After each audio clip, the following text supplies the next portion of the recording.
In October 1998, Hurricane Mitch left an unprecedented path of destruction through Central America. Honduras, where Mission to the Americas has planted 170 churches, was impacted the most. Because of the severe flooding, over 50 inches of rain in the first 2 days, more than 10,000 people lost their lives and hundreds of thousands were left homeless. Cities were filled with mud and businesses destroyed. Communities along riverbanks were completely leveled. Roads were washed away and bridges collapsed. Agricultural lands were devastated and the fall harvest was lost. Hello, I'm Paul Hutton, Ministry Specialist for Central America and the Caribbean. Hurricane Mitch is reported to be the worst storm in the region in over 200 years. The resulting crisis has left Mission to the Americas with a great responsibility to offer relief and redevelopment resources and to provide those primarily through the local church and its leaders for the sake of their testimony and service to the community. The mission, its board of directors and the administrative staff, in particular Executive Director Rick Miller and International Team Leader Gray Jeffries, want to express their gratitude to our Lord and to all of you who contributed to this emergency relief project. With nearly $600,000 received to date, it has been the largest special project in the mission's history. From financial help in the cities to building materials and food and clothing in the country, our missionaries have been working through the local church to provide relief and shelter. In the first phase of reconstruction, over 300 houses are being built or rebuilt, some through the help of teams from the states through our partnership program, but most through the efforts of the local people themselves. Missionary Hector Newman managed financial relief for our ministries in Tegucigalpa, the capital. For our 4 churches in San Pedro Sula, the second largest city, for the tiny island of Guanaja off the north coast of Honduras that was pounded for 2 days by the storm, and for the southern city of Choluteca.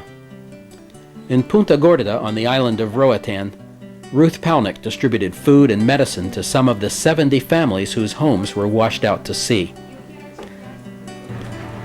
In the Aguan Valley, where Mission to the Americas has served for over 45 years, hundreds of thousands of people were left homeless. After riding the swollen river on a makeshift raft, Justo Padilla landed on a few feet of dirt surrounded by roaring, muddy water. There he sat hunched for 4 days until he was rescued by helicopter. Homeless, Justo then helped with the construction project by keeping inventory of the block making. Adelia Vallecillo's family thought she had drowned after being pinned between her collapsed house and a mango tree. Finally, she was able to free herself and call for help. She too waited 4 days in the rain to be rescued. We found Adelia building a makeshift shelter from debris after losing everything she owned, including her 32 cows. Jose and Francisca Ailino and their 2 daughters stayed on top of their house in Santa Ynez until it collapsed. A pallet raft carried them to high ground where they too were rescued by helicopter, along with their new baby, born after 3 days on that island of mud. While the raging water washed away the adobe from their lower walls, one Coaca Baptist Church family escaped by climbing into the rafters. The river that once bordered their community now runs through their front yard. Another family from the Satellite Church in Tegucigalpa also lived along a river. Most of their property has been washed away and their home cannot be rebuilt. Conservative Baptist churches all over Honduras became shelters for the refugees. 70 people lived in the Sonaguera Church until their houses were completed in the spring.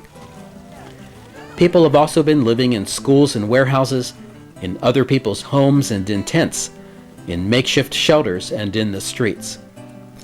Emergency relief funds are being used to build houses, schools, and churches, not only for believers, but for other needy families as well, serving as an outreach ministry of the local church. Humberto del Arca and the Honduran North Coast Association set up the local emergency committee, with help from Steve Reed of the Missions Partnership Program. Then Jeff Brady, a part-time missionary from Shelton, Washington, who normally helps with church construction, spent nearly 3 months organizing and starting the reconstruction effort.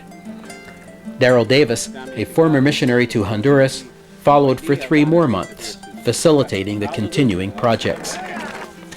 Stateside missionary personnel have played a significant role in Honduras, but the real heroes are our national leaders who have risen to accept this massive challenge. Missionary Humberto del Arca, Project Coordinator Rigoberto Reyes, the Emergency Committee, and the association leaders are not only meeting the challenge, but have developed a vision to help as many families as possible with the remaining funding. Local direction and decision-making are critical to every stage of the project. Refugees are building their own homes. Planning for themselves and learning the required skills provides a sense of ownership and pride in their community. 46 houses in Soneguera were built by cooperative. In April, following the dedication of the project, the new homes were distributed by lottery.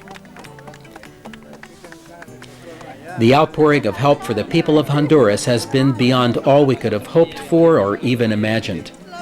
Thank you again for your part in rebuilding Honduras and for helping to demonstrate Christ's love for this country's people.